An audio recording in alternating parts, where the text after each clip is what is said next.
Hello everyone, I am Previndraj Rajendran. Today, me and my groupmate Rovinesh Magindran is going to present competing paradigms, especially in object-oriented programming. So, what is the definition of computing paradigm? It's a high-level way of structuring and conceptualizing the implementation of computer programs. It represents a specific style or approach to solving programming problems. The importance of competing paradigms are choosing an appropriate paradigm helps developers tackle specific types of problems more effectively. So, the architecture OOP organizes code into classes which contain attributes or known as data and methods. Function objects are instances of these classes. Abstraction abstraction focuses on essential features, ignoring implementation of details. The next one is modularity. It divides code into manageable units, or else known as classes. Reusability. Object can be reused across the projects. Message passing. Objects communicate by sending messages. So now let's talk about OOP. OOP is a programming paradigm that organizes code around objects. Now let's look at timeline of the OOP. In the 1960s, early concepts of OOP emerged in studies. In 1967, similar language introduced classes and inheritance. In the 1980s, Smalltalk popularized OOP. In 1990s, Java and C++ introduces OOP. Now, in the today world, OOP still remains one of the best paradigms for programming. Now let's talk about the main characteristics of OOP. Classes and objects. Everything revolves around classes and objects. Encapsulation. Hide internal details, exposing only necessary interfaces. Inheritance. Allows creating new classes based on existing ones. And the last one, polymorphism. Enables flexibility through method overriding.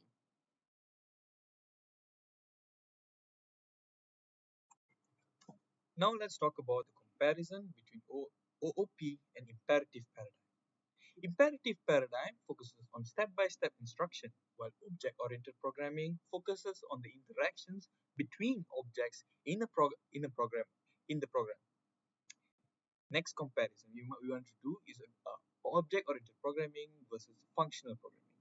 Functional programming emphasizes pure functionality in code, while object-oriented programming combines data and behavior with its characteristics. Another major comparison, another major difference we can make between object-oriented programming and other programming paradigms is that object-oriented programming may also have a slight increase in the resource overhead compared to other programming paradigms.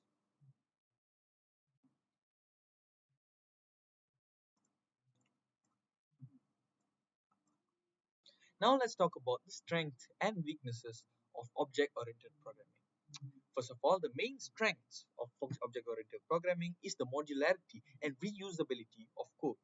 Because object-oriented programming uses uh, classes, you can reuse classes and reuse code to make sure that you can extract the functions that you want at an instant. Secondly, we also have the advantage of encapsulation and security in object-oriented programming. Encapsulation secures the data, secures properties to classes where you want to access them and make sure it's not accessible from other classes where it inherits from. Thirdly, it's easy to scale and maintain an object-oriented program.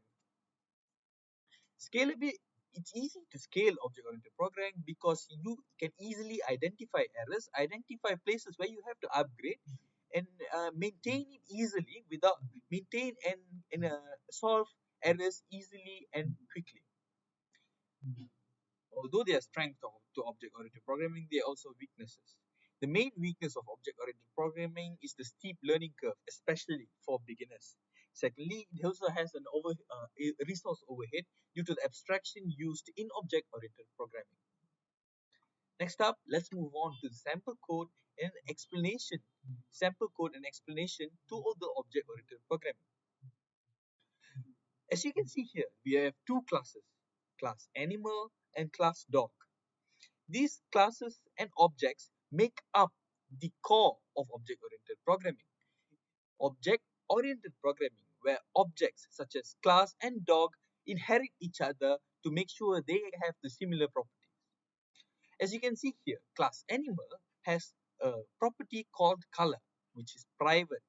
This shows encapsulation in object-oriented programming, where the color property is protected and it cannot be accessed easily from any class.